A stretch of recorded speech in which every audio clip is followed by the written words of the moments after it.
Bharatiya Janata party ने Surya Hansda encounter और RIMS 2 project के विरोध में जोरदार प्रदर्शन किया। आम बगान से शुरू हुई रैली अंचल कार्यालय तक पहुंची, जहां कार्यकर्ताओं ने हेमंत सरकार के खिलाफ जमकर नारेबाजी की। जिला अध्यक्ष महादेव दुबे के नेतृत्व में हुए इस आंदोलन में भाजपाइयों ने आदिवासियों पर हो रहे कथित अत्याचार और जमीन हड़पने के मुद्दे पर सरकार को कटघरे में खड़ा किया। वहीं प्रदेश उपाध्यक्ष विकास प्रीतम ने कहा कि झारखंड में आदिवासी सुरक्षित नहीं है और भाजपा उनके अधिकारों की रक्षा के लिए सड़क से लेकर सदन तक संघर्ष करेगी। कार्यक्रम में सुरेश साव, दिनेश कुमार यादव, चुन्नू कांत, विनय सिंह, संदीप डंगेज, मुकेश जलान, सुभाष चंद्र सिन्हा, नवीन सिन्हा, मिथुन चंद्रवंशी, अनूप सिंह, हरविंदर सिंह बग्गा, मनोज संघाई, सुरेश मंडल, सिंकू सिन्हा, प्रोफेसर विनीता कुमारी और संगीता सेठ सहित बड़ी संख्या में कार्यकर्ता मौजूद रहे।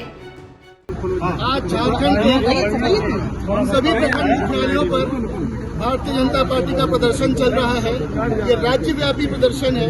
इसके 2 प्रमुख मुद्दे हैं। पहला मुद्दा ये है कि सूर्या हासदा, जो कि एक सामाजिक कार्यकर्ता थे, सामाजिक कार्यकर्ता इसलिए कह रहा हूँ क्योंकि वो एक स्कूल भी चलाते थे जिसमें 300 गरीब आदिवासी बच्चों के रहने, खाने, पढ़ने की व्यवस्था हो रही है। दूसरा, उनको राजनीतिक कार्यकर्ता इसलिए कह रहा हूँ क्योंकि वो 4 बार विभिन्न राजनीतिक पार्टियों से चुनाव भी लड़ चुके थे। इसके अलावा अपने क्षेत्र में वो कोयला और बालू तस्करी को रोकने का भी प्रयास करते रहते थे। इन सब कारणों से वो सरकार की आंखों में किरकिरी बन चुके थे और सरकार के इशारे पर पुलिस ने किसी एक जगह से उनको उठाया, किसी एक जगह उनको मारा और किसी तीसरी जगह उनका शरीर मिला।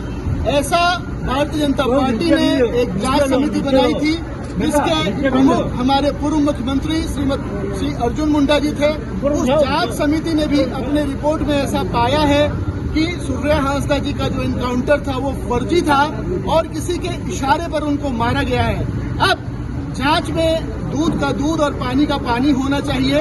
अगर सरकार सीआईडी जांच कराएगी, उस जांच पे लोगों का विश्वास नहीं होगा क्योंकि पुलिस का एक विभाग उसको मारेगा और दूसरा विभाग उसको जांच करेगा। तो ऐसे जांच से जनता का विश्वास नहीं बनेगा। इसलिए सरकार जितनी जल्दी हो सके इस मामले को सीबीआई को सुपुर्द करे और सीबीआई इस मामले की पूरी जांच करे, इसके तह तक जाए और दोषियों को सजा मिले। ये हमारे आज के प्रदर्शन का एक प्रमुख मांग है। दूसरा हमारा मांग है कि रिम्स 2 की जो जमीन का अधिग्रहण का मसला है, ये जब बिहार नहीं बटा था उस समय भी इस जमीन के एक बार अधिग्रहण का प्रयास हुआ था।